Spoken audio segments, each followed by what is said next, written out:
তার বয়স এখন মাত্র 4 বছর, কিন্তু সে রিল দেখতেছে 18+ বছরের।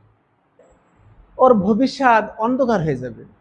আর রিল যখন দেখা হয়, শর্ট যখন দেখা হয়, তখন কিন্তু সবটাই ভালো শর্ট, সবটাই ভালো রিল আসে না। আমরা ভুল করছি, আমরা না জেনে না বুঝে ভুল করছি। আলোচনা করতে হবে, আমাদের শিক্ষা ব্যবস্থায় এটা নাই। যেভাবে হোক বন্ধ করুন, যত মূল্য লাগে এটা বন্ধ করুন।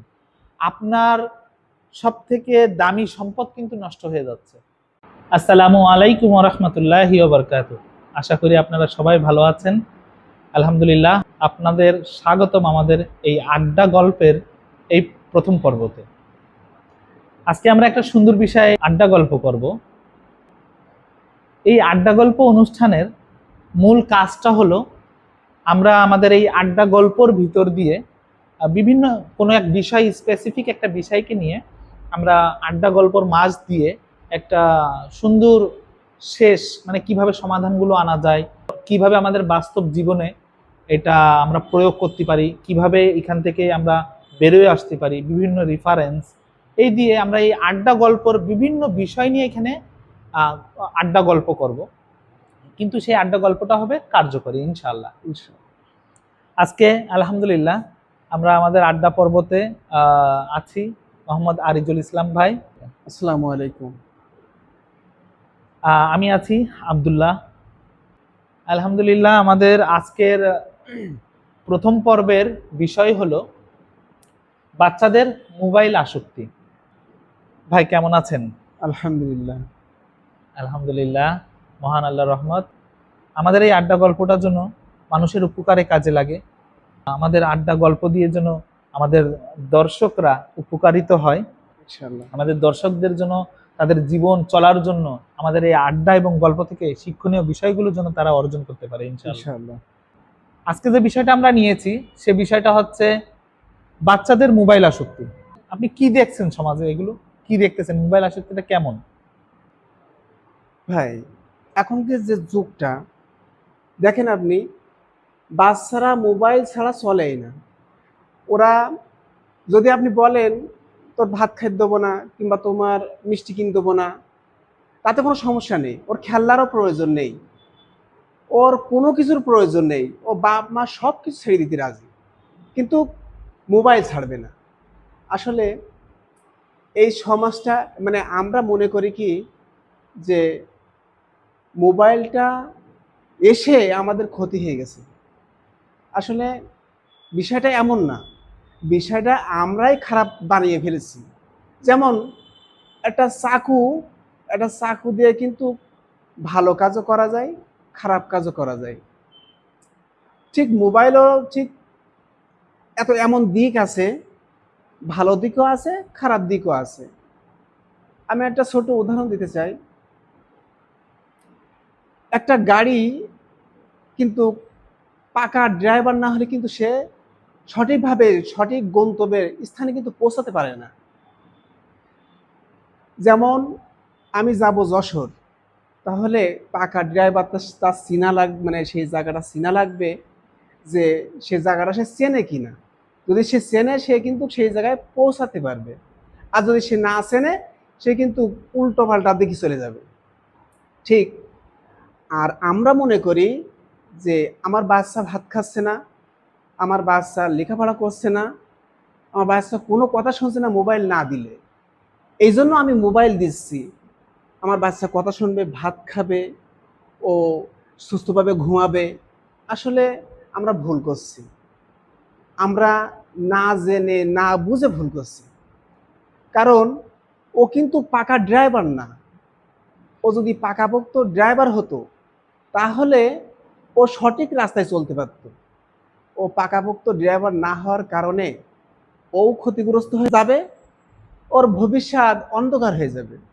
এখানে মানে বিষয়টা যে কথাটা আপনি বলতে চাচ্ছেন, মানে আমি যাকে গাড়িটা দিব, সে যদি দক্ষ ড্রাইভার যদি না হয়, হ্যাঁ, তাহলে তো সে অ্যাক্সিডেন্ট করবেই। অবশ্যই। অর্থাৎ আপনি বোঝাতে চাচ্ছেন সে তো এখনো সে ড্রাইভার হয়নি, না না, আমরাও তার কাছে একটা গাড়ি তুলে দিচ্ছি। হ্যাঁ, বিষয়টা এমনই। ঠিক।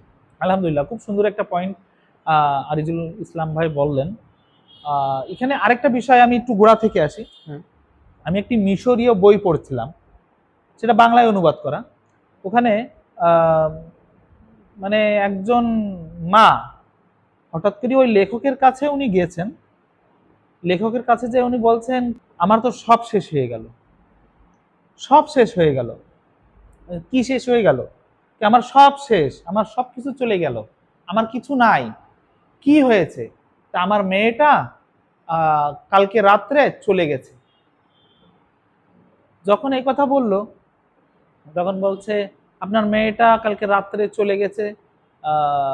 বলছে আমি তাকে জীবনে, মানে মা বলছে কি আমি তার জীবনে কোনো কিছুর কমতি রাখিনি, কোনো কিছু তাকে শেখাতে কমতি রাখিনি, তাকে পড়াতে কমতি রাখিনি। আমি সব কিছু তাকে দিয়েছি, খাওয়ার জিনিস পরিপূর্ণ দিয়েছি, পড়ার জিনিস পরিপূর্ণ দিয়েছি, খেলনার জিনিস পরিপূর্ণ দিয়েছি, তার যেটা লাগবে সেটা দিয়েছি, কিন্তু সে আমাকে ছেড়ে চলে গেছে। তখন লেখক উনি কৌতূহলবশত জিজ্ঞাসা করলেন, আচ্ছা আপনি সব তো দিয়েছেন ঠিক আছে, আপনি কি তাকে ইসলামিক নলেজটা দিয়েছিলেন?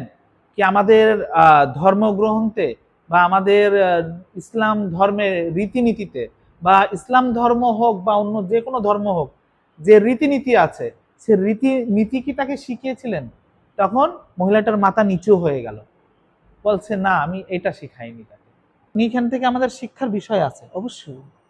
মানে বাচ্চার সব চাহিদাই আমরা পূরণ করতেছি, কিন্তু আমরা বাচ্চাকে যে আমাদের মূল যে ভিত্তিক যে শিক্ষাটা, ওই মূল ভিত্তি শিক্ষাটা কিন্তু তাকে দিচ্ছি না। অবশ্যই ঠিক। আবার আরেকটা বিষয় আসে, দেখেন আপনি যেটা গাড়ি এবং ড্রাইভারের কথাটা বললেন, বিষয়টা এরকমই। আমরা আমাদের দেখবেন আমরা যারা ইয়ং বা যারা আমরা বড় মানুষ আর কি, তারা দেখবেন আমরা যখন একটা গাড়ি চালাতে হয়, গাড়ি চালানোর আগে কিন্তু গাড়ি প্রশিক্ষণ নেওয়া লাগে। অবশ্যই। গাড়ি প্রশিক্ষণ ছাড়া কেউ কিন্তু গাড়ি চালাতে চায় না। না। আমরা একটা গাড়ি প্রশিক্ষণ নিই, একটা লাইসেন্স নিই, একটা অনুমতি সরকারি একটা অনুমতি পত্র পাওয়া যায় যাকে লাইসেন্স বলা হয়। তারপরে আমরা গাড়ি চালাই, এবং গাড়ি চালানোর পরে আমরা যদি ভালোভাবে চালাই তাহলে আমাদেরকে বলা হয় দক্ষ ড্রাইভার, দক্ষ ড্রাইভার বলা হয়, বা চালক, দক্ষ চালক বলা হয়। এখানে বিষয়টা হচ্ছে আমাদের মানে শিক্ষা ব্যবস্থায়,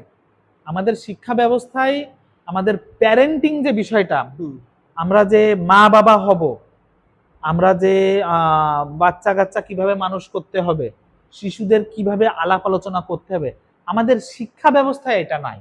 একটা বড় একটা একটা হচ্ছে মানে এটা বলবো বড় একটা গ্যাপ। অবশ্যই। আমাদের শিক্ষা ব্যবস্থায় যদি আমাদের 9-10 বইতে এতটুক যদি হয়, একটা ভালো প্যারেন্টসকে এই কাজ করতে হবে, ভালো প্যারেন্টসকে, ভালো বাবা মাকে এই কাজ করতে হবে, সেটা ধর্মীয় নীতিতে তো আছেই। ধর্মীয় নীতিটা অনেকে আমরা পালন করি না এরকম বিষয় চলে গেছে। কিন্তু যখন দেখবেন আমার ওই মার্কের জন্য আমি পড়বো, আমি নাম্বারের জন্য পড়বো, কি ওইটা আমাকে শিখতে হবে, জানতে হবে। আপনি এমন অনেক বিষয় আসতে দেখবেন হচ্ছে পরীক্ষার সময় আমি দিয়েছি, ওইটা আমার এখনো মনে আছে, আমি পড়েছি তো, সেটা যে কোনো কারণে আমি পড়েছি। তাহলে আমাদের শিক্ষা ব্যবস্থায় যদি এই প্যারেন্টিং সিস্টেমটা যদি প্রথমে থাকে, 9-10 যদিও বা না দেওয়া যায়, তাহলে আমরা এখানে এখন রাষ্ট্র ব্যবস্থা চালানোর ব্যবস্থা, রাষ্ট্রনীতি পড়তেছি, তারপরে আমরা ইতিহাস পড়তেছি, আমরা অনেক কিছু পড়তেছি, কিন্তু দেখেন আমার ঘর কিভাবে চালাবো, আমার বাচ্চা কিভাবে মানুষ করব, যেটা অনেক ইম্পর্টেন্ট জিনিস, সেটা আমাদের শিক্ষা ব্যবস্থায় একটা গ্যাপিং আছে। অবশ্যই। আলহামদুলিল্লাহ এখন আমরা অনলাইনেও দেখতে পাই কি বিভিন্ন প্যারেন্টিং মানে বাচ্চা মানুষ করা, মানে বাচ্চাদের ভালোভাবে প্রতিপালন করার বিভিন্ন প্যারেন্টিং বই পাওয়া যায়। এটা একটা ভালো দিক, কিন্তু এটা এটা হচ্ছে একটা মানে এই যে আমাদের যে যুগটা, এই যুগের ভিতরে এই প্যারেন্টিং সিস্টেমটা মানে একটু কঠিন, বই পড়ে তাকে শিক্ষায় তার বের করবো একটা বিষয় যেমনটা গেল, একটা গ্যাপ আছে। আরেকটা বিষয় যেটা আমি কথা বলতে চাই সেটা হচ্ছে দেখেন আমরা কিছু আমাদেরই নিজস্ব ভুল আছে, আমরা অভিভাবক হিসেবে আমাদের ভুল আছে। দেখবেন আমি বাবারটাই প্রথমে বলি। আমি যখন সারাদিন আমি বাড়ির বাইরে কাজ করতেছি, বিভিন্ন কাজ হতে পারে, সেটা কাজ করতেছি, কেউ অফিসে কাজ করছে, কেউ রিক্সা চালাচ্ছে, কেউ ড্রাইভার আছে, কেউ বিভিন্ন কাজ, কেউ দোকানদার আছে, কেউ বিজনেসম্যান আছে, বিভিন্ন কাজ, আমি সব সেক্টরকেই বলছি। দিন শেষে যখন আমি বাড়ি যাচ্ছি, আমাকে কিছু কৌশল অবলম্বন করতে হবে। কৌশলটা কি? আমি সারাদিন চিন্তা করছি কিভাবে ইনকাম করবো কিভাবে, কিন্তু আমার বাচ্চা তো ওই চিন্তা করছে না। আমার বাচ্চা চিন্তা করছে আব্বার সাথে কিভাবে সময় কাটাবো, আব্বু আসলে এই কথা বলবো। তার তো চিন্তা ভাবনা সম্পূর্ণ আলাদা। কিছুক্ষণ আপনি চিন্তা করবেন যে আমিও বাচ্চা, তাহলে আমি কি ভাবতাম? আমি কি ভাবতাম কি আব্বু আসলে আব্বুকে পড়াটা আগে দেবো? এটা কি কখনো ভাবতাম আমরা? আব্বু আসলে আব্বুকে আগে পড়াটা দেবো, আর আব্বু আসলে পর আগে যদি পড়ার কথা জিজ্ঞেস করে, তো এটা কি ভালো লাগে? না। এটা ভালো লাগে না। কিন্তু আমাকে সে সেন্সটা নিয়ে আসতে হবে, কিছু কৌশল। বাসায় ঢুকার সাথে সাথে আমরা আহ, যেটা আছে নিয়ম নীতি যেগুলো আছে, বাচ্চাদের সাথে সব থেকে আগে খুবই হ্যাপি মুভমেন্ট নিয়ে একটা কথা বলবো। সব থেকে প্রথম কৌশলগত ভাবে আর কি, এটা সব থেকে প্রথম আমরা তাদের খেলার কথা জিজ্ঞাসা করবো। অবশ্যই। আম্মু কি আব্বু কি নাম ধরে ডাকবো, আজকে তুমি কি কি খেলা করেছো বলো তো। তার ভিতরে ভিতরে যত মানে খুশির হরমোন থাকে, মানে যত থাকে, সেগুলো টকবক করে জ্বলে উঠবে। ওরে আব্বু আমার কাছে খেলার কথা জিজ্ঞাসা করছে। এবার যখন খেলার কথা জিজ্ঞাসা করতেছেন, সে কিন্তু আপনাকে আস্তে আস্তে তার খেলার সঙ্গী মেনে নিচ্ছে। আপনি কিন্তু তার সাথে সারাদিন নেই, তারপরেও সে ভাবছে আব্বু আসলে আজকে এই খেলা করেছে আমি বলবো। এটা কিন্তু একটা খুব কৌশলগত একটা পদক্ষেপ। এবার যখন আপনি তার খেলার সঙ্গে, আপনি বললো সারাদিন তার কাছে নাই, তার সাথে সারাদিনও সময় দিতে পারেননি, কিন্তু আপনি জাস্ট এই কথাটা বলার জন্য, ওই দিন হয়তো বা সে বলবে না, কিন্তু এইটা আপনি যদি নিয়মিত রাখেন, তাহলে পরের দিন ঠিকই ওই খেলা করার সময় আপনাকে সে মনে করবে এই খেলা করতেছি, এখন এই খেলা করতেছি আব্বু আসলে বলবো, এখন এই খেলা করতেছি আব্বু আসলে বলবো। আপনি কিন্তু তার অজান্তে এই খেলার সঙ্গী হয়ে গেছে। একটা খুব সূক্ষ্ম পয়েন্ট। দ্বিতীয় পয়েন্টটা হচ্ছে, আমরা বাচ্চাদেরকে এটা করো না, ওইটা করো না, ওইটা করিস না, ওইটা করিস না, এই কথাগুলো নাটা বলি বেশি। নাটা বলি বেশি, না বলি বেশি। তো এই নাটা না বলে তাকে বিপরীত কাজটা দিব। মনে করেন বাচ্চা বাচ্চা মনে করেন এখন এই মোবাইলে হাত দিচ্ছে, এর থেকে একটা ভালো বিপরীত কাজ দিব। মানে মোবাইলে হাত দিচ্ছে, আমি উদাহরণের জন্য বলছি, মোবাইলে হাত দিচ্ছে, এর থেকে ভালো একটা বিপরীত কাজটা বলবো কি, আম্মু তুমি এটা না করে তুমি এক কাজ করো তো, ওই টিভির রিমোটটা নিয়ে এসে তো টিভি দাও তো। অর্থাৎ আপনার এই কাজটা কিন্তু সে এখন করলো না, মানে এর থেকে আরেকটা কাজ দিলাম তাকে, তখন সে কিন্তু নাটা শিখলো না। তখন সে এটা না নিয়ে ও টিভি কার্টুন দেখবো, তোর মেয়ে কিন্তু টিভির কাছে চলে যাবে। কিন্তু আপনি যে মূল যে ক্ষতিটা, এটা তো আটকায় রাখতে পেরেছেন। এবার টিভির কাছে যখন যাচ্ছে, ওর কিন্তু মোবাইল থেকে প্রথম প্রথম যে মাথাটা ছিল, সেটা প্রথম মাথায় যেটা সেট ছিল কি আমি মোবাইল নিব, এটা কিন্তু হারাই গেছে। তখন সে টিভির কাছে গেছে, টিভির কাছ থেকে তাকে আরেক দিকে আপনি নিয়ে যেতে পারবেন। বিষয়টা লক্ষ্য করেছেন কিনা? টিভি যখন দেখতেছে, ওকে ঠিক আছে, সে কার্টুন দেখলো, কিছুক্ষণ দেখার সাথে সাথেই আপনি তাকে আরেকটা কাজ বলতে পারবেন, আরেকটা কথা বলতে পারবেন, আরেকটা গল্প বলতে পারবেন। দুইটা স্টেপ।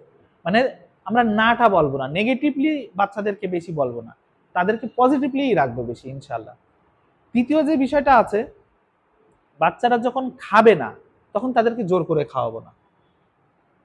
বাচ্চারা যদি না খায়, সেটা যদি আপনি জোর করে খাওয়ান, তাহলে তাদের ওটা বিরক্তি বোধ আসে। কিন্তু দেখবেন যখন আপনি বলবেন আচ্ছা ঠিক আছে তোমাকে খেতে হবে না, আচ্ছা ওকে কি ওর কি ক্ষুধা লাগবে না? অবশ্যই অবশ্যই ক্ষুধা লাগবে। ক্ষুধা লাগলে নিজেই খাবে। আসলে তাকে ক্ষুধা লাগে। আচ্ছা আপনাকে যখন ক্ষুধা লাগে, দেখো কিন্তু কেউ বলে কি এই খেয়ে নাও ওই খেয়ে নাও, এটা বলে না। আপনি নিজেই খুঁজে খান। বাসায় কি ভাত আছে, মানে কি অবস্থায়, পাতিলে ভাত আছে কিনা, হাঁড়িতে ভাত আছে কিনা, এটা আপনি নিজে খুঁজে নেন না, বা নিজেই বেড়ে খেয়ে নেন। অনেক সময় বাচ্চাও কিন্তু সেটা তাই, ওরও তো ক্ষুধা আছে, কিন্তু ওর তো ক্ষুধা নাই। ওকে আমরা কি করতেছি, বিভিন্ন চিপস হাবি জাবি এগুলো খাওয়ায় ও ক্ষুধাটা আমরা করে দিচ্ছি। দেখা গেলো অসময়তে সে কি করলো, ওই একটা বিস্কুট খেয়ে পানি খেয়ে নিল, তো ওর ক্ষুধা লাগবে কিভাবে? অর্থাৎ আমাদেরকে দৃষ্টি রাখতে হবে কখন কি খাওয়াতে হবে তাকে। তখন যদি আমরা তাকে সময় মতন, অসময়তে বিভিন্ন কিছু খেয়ে নিচ্ছে, এবার আপনি এখন কিছু একটা খেয়ে নিল, একটু পরে বলছেন ভাত খা ভাত খা ভাত খা, এটা কি খাবে? কখনোই খাবে না। অর্থাৎ আমাদেরকে বুঝতে হবে কি আমরা স্টেপ বাই স্টেপ কিভাবে তাদেরকে পরিচালনা করব। অর্থাৎ খাওয়ার যখন সে খাবে না, তখন তাকে জোর করে খাওয়ানো বোকামি। আচ্ছা যাক, এটা ছিল একটা আলাদা বিষয়, 3টা স্টেপ। এটা আমরা ফলো করবো ইনশাল্লাহ। আর স্টেপ বাই স্টেপ আমাদের যে আলোচনা চলবে আড্ডা গল্পের ভিতর দিয়ে, আমরা আজকের যে মূল বিষয় বাচ্চাদের মোবাইল আসক্তি, বাচ্চাদের মোবাইল আসক্তিটা কেন হয়, কি কারণে হয়, এটা নিয়ে আমরা একটু কথা বলবো। আমরা যখন গেম খেলা, অবশ্যই আপনারা করেছেন, প্রত্যেকটা গেম সবাই কম বেশি গেম খেলা করেছেন, সেটা মোবাইলে হোক বা ভিডিও গেমে হোক বা যেভাবে হোক। যখন আমরা গেম খেলা করি তখন first level, second level, third level, এভাবে আমরা লেভেল খেলা করি, স্টেপ বাই স্টেপ খেলা করি।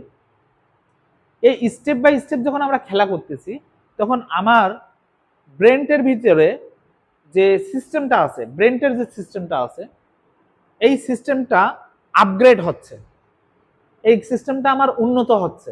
আপনি দেখবেন প্রথম লেভেল, আমরা সবাই, আমি সহজে বোঝার জন্য বলছি, আমরা সবাই কিন্তু সাপ খেলা করেছি কম বেশি, সাপ খেলা অবশ্যই কম বেশি সবাই করেছে। দেখবেন প্রথম লেভেলে যখন সাপটা বড় হচ্ছে বড় হচ্ছে বড় হচ্ছে, বেশ বড় হয়ে যায়, তখন আমরা খেলতে খেলতে খেলতে খেলতে বড় হয়ে যায়, একবার মারা গেছে, লেগে গেছে, মারা গেছে। আবার যখন ফার্স্ট লেভেলে আসি, ফার্স্ট লেভেল খেলতে কিন্তু তখন ভালো লাগে না, না, তখন কিন্তু ভালো লাগে না, অর্থাৎ আমার ব্রেন সিস্টেমটা তখন উন্নত হয়ে গেছে, হাই হাই হাই উঠে গেছে। এবার যখন উঠে গেছে হাই, তখন আমাকে কিন্তু নিচের লেভেল খেলতে আর ভালো লাগে না, মনে হয় কি যদি 11 লেভেলটা খেলতে পারতাম, ডাইরেক্ট 10 লেভেলে যে আমি হেরে গেছি, এটা মনে হয় কি আবার আবার 1 থেকে 10 খেলতে হবে, ওটা খুব বিরক্তি সহকারে ওই পর্যন্ত যাওয়া হয়। এইবার আসেন বাচ্চাদের ক্ষেত্রে, বাচ্চারা যখন ফোন দেখে, এখানে আমি কিছু কথা উল্লেখ করব। আপনার বাচ্চাদেরকে ফোন নিয়মিত করে দেখাতে পারবেন, এটা আমি কেন বলছি, একেবার মানে বেশি দেখানোর থেকে নিয়মিত দেখানো, আমি মনে করি এটা ক্ষতি একটু কম হবে। কিন্তু এই নিয়মটা হতে হবে তার বয়সের সাথে তার দেখার জিনিস সেম থাকতে হবে। আপনার বাচ্চার বয়স হলো 2 বছর, আপনি তাকে রিল নিয়ে বসিয়ে দিয়েছেন। আপনার বাচ্চার বয়স হচ্ছে 4 বছর, আপনি তাকে রিল নিয়ে বসিয়ে দিয়েছেন, সে রিল দেখতেছে, সে ভিডিও দেখতেছে। বেশি ক্ষতি করছে শর্ট ভিডিও, রিল। যারা আপনারা আপনার বাচ্চাদেরকে রিল এবং শর্ট ভিডিও দেখতে দেন, এটা হলো সব থেকে বড় ক্ষতিকর। আপনি আপনার বাচ্চার জন্য, বাচ্চার বয়স অনুযায়ী কার্টুন আছে, কার্টুন দেখলে বাচ্চাদের সিস্টেম, ব্রেন সিস্টেমটা ডেভেলপ হবে, কারণ তাদের বয়সের সাথে তাল মিলিয়ে সে কার্টুনটা তৈরি করা হয়েছে। একটা কার্টুনে কখনো দেখানো হয় না কি গলা জবাই করে দিচ্ছি, অমুকে ছুরি মেরে দিচ্ছি, তারপরে ছিনতাই করে নিচ্ছি, এত দূর দেখানো হয় না। দেখানো হয় আমার দর্শকটা কি, কোন বয়সের দর্শক। আমি যদি 10 বছর বয়সীদের বাচ্চাদের কার্টুন দেখাচ্ছি, তারা বুঝতে পারবে সেই কার্টুনটাই ওখানে দেওয়া হয়। আমি যদি বাচ্চাদেরকে কার্টুন দেখাচ্ছি, সে বাচ্চারা কোনটাই আনন্দ পাবে সেই কার্টুনটাই কিন্তু ওখানে বানানো হয়। এখন আলহামদুলিল্লাহ, মানে আল্লাহর লাখো কোটি শুকরিয়া, এখন ইসলামিক কার্টুনে ইউটিউব ভরপুর অবস্থায় আছে। এটা তো আমাদের সুবর্ণ সুযোগ।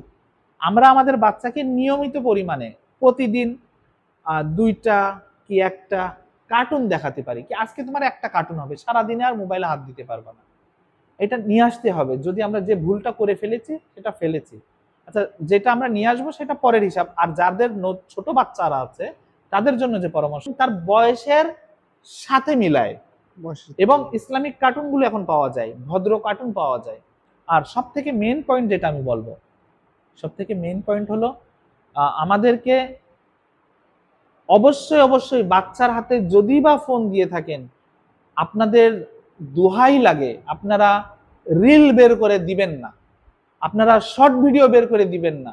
কি কারণে দিবেন না, যেটা গল্প বললাম একটু আগে, সেটা হচ্ছে বাচ্চা যখন রিল দেখে, তার বয়স হলো এখন 5 বছর, 3 বছর, 2 বছর, কিন্তু সে রিল দেখতেছে মানে বড়দের রিল, কেউ নাচতেছে, কেউ গান গাইতেছে, কেউ লাফালাফি করতেছে, কেউ হচ্ছে মোটরসাইকেল চালাচ্ছে, কেউ হচ্ছে বিভিন্ন, মানে জানি তো আমরা। আর রিল যখন দেখা হয়, শর্ট যখন দেখা হয়, তখন কিন্তু সবটাই ভালো শর্ট, সবটাই ভালো রিল আসে না, এখানে খারাপ ভালো মিলাই আসে। আপনি আপনার বাচ্চার হাতে ফোনটা দিয়ে চলে গেছেন, 1 ঘন্টা আপনি আপনার কাজ করতেছেন, কিন্তু বাচ্চা এর ভিতর দিয়ে খারাপ দিয়ে ভালো দিয়ে যে সব দেখে ফেললো। তার বয়স এখন মাত্র 4 বছর, কিন্তু সে রিল দেখতেছে 18+ বছরের। আমি কি বুঝাতে পেরেছি? সে দেখতেছে মানে নগ্ন ড্যান্স দেখতেছে, মানে আমাদের অর্ধনগ্ন ড্যান্স দেখতেছে, সে দেখতেছে বাচ্চারা হচ্ছে একে ওকে গুলি মারছে, সে দেখতেছে যুদ্ধের একটা রিল চলে আসলো, এটা তো তার ব্রেনে যাবে না। অর্থাৎ তার ব্রেন সিস্টেমটা হয়ে গেছে আপডেট।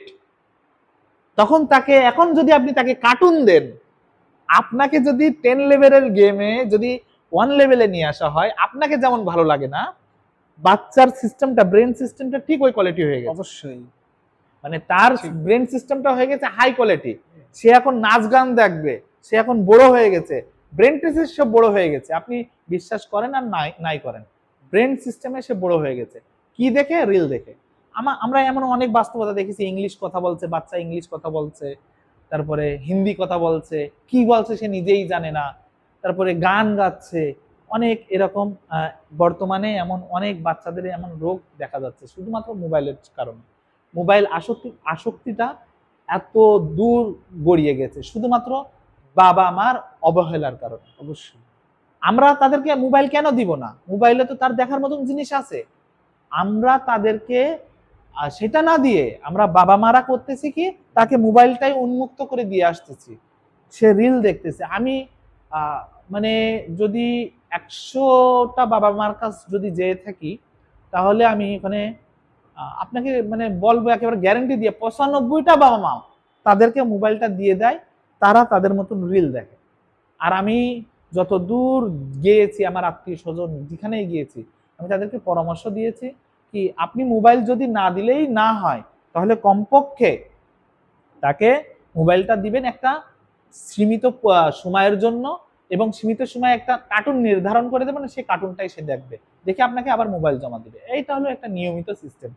আর যারা ছোট বাচ্চাদেরকে এই মোবাইল দেখায় খাওয়ানোর সিস্টেমটা, অভ্যাসটা তৈরি করে ফেলেছেন, খুব শীঘ্রই এটা বন্ধ করুন, যেভাবে হোক বন্ধ করুন, যত মূল্য লাগে এটা বন্ধ করুন। আপনার সব থেকে দামি সম্পদ কিন্তু নষ্ট হয়ে যাচ্ছে। যদি মোবাইল দেখা অবস্থায় মানে মোবাইল না দেখে যদি আপনার সন্তান ভাত না খায়, শীঘ্রই ভালো চিকিৎসকের পরামর্শ নিন, না হলে এর জরিমানা আপনাকে খুব বড় আকারে দিতে হবে। প্রবাসী যে ভাইরা আছে তাদেরকে আমি সতর্ক করছি, আপনার পরিবারে এই বিষয়টা খুব গুরুত্ব সহকারে আপনারা পর্যবেক্ষণ করবেন, আপনারা কথা বলবেন। আর মোবাইলটা বাচ্চার নাগাল থেকে আমাদের যত দূর সম্ভব দূরে রাখা যায় এই ব্যবস্থা আমরা করব। একটা মোবাইল আসক্তি আপনার সন্তানকে ধ্বংস করে দেওয়ার জন্যই যথেষ্ট। আপনি বিদেশে, প্রবাসে, দেশে বিভিন্ন কষ্ট করে অর্জন করতেছেন কিসের জন্য? আপনার সন্তানকে ভালো মানুষ করার জন্য, সন্তানকে ভালোভাবে গড়ার জন্য। সেই সন্তানই যদি মোবাইল আসক্তিতে মুগ্ধ হয়ে থাকে, আপনি কি করবেন? আপনার কোনো কাজেই সুফল আসবে না। আর সব থেকে আরেকটা বিষয় যেটা গুরুত্বপূর্ণ, আপনার সন্তানকে আপনি সময় দেন। বাবা মার সব থেকে প্রথম কাজ হলো ফিজিক্যালি সময় দেওয়া। আমি যত দূর পারি সব থেকে গুরুত্বপূর্ণ মনে করবো আমার ওই কাজটা।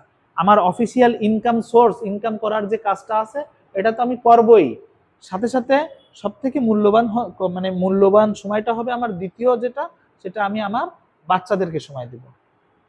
বাচ্চাদেরকে একটা হ্যাপি মুমেন্ট তৈরি করবেন, আপনার দেখে সেজন্য একটা হ্যাপি মুমেন্ট তৈরি মনে পড়ে কি আব্বু কি আম্মু হচ্ছে বাসায় সারাদিন তো মারা থাকে, তাদের ওপরে মানে বাচ্চারা একটু বিরক্তিবোধটা চলে আসে, কারণ তারা খেলা করে, বকাবকি শোনে বিভিন্ন ইয়েতে।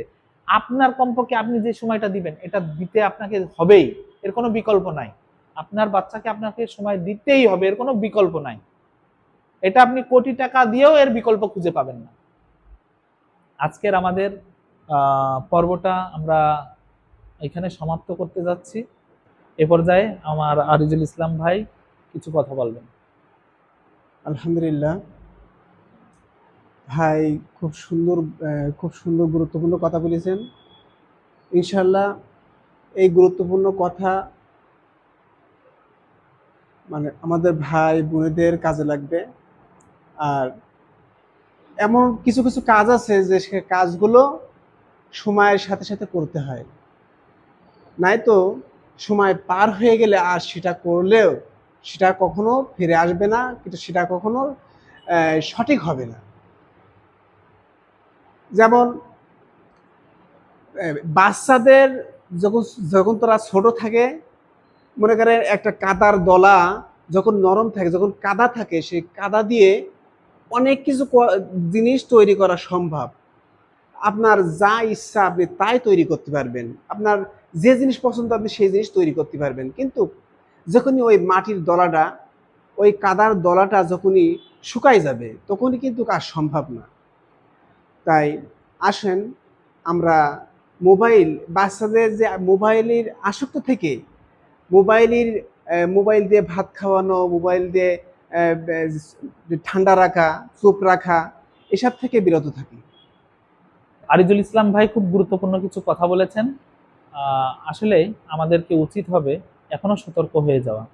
তাহলে আমরা সতর্ক থাকব। আজকের আমাদের আড্ডা গল্প থেকে, আমাদের আড্ডা গল্পের প্রথম পর্ব, বাচ্চাদের মোবাইল আসক্তি, এই গল্প পর্ব থেকে আপনারা হয়তোবা কিছু অর্জন করতে পেরেছেন এই আশায়। এ থেকে যদি আপনারা একটি জিনিসও যদি আপনারা আপনার জীবনে বাস্তবায়ন করতে পারেন, এটাই আমরা সার্থকতা, আমাদের সার্থকতা। আপনারা সবাই ভালো থাকুন, সুস্থ থাকুন। আসসালামু আলাইকুম ওয়া রাহমাতুল্লাহি ওয়া বারাকাতুহু। আবারও দেখা হবে অন্য এক পর্বে।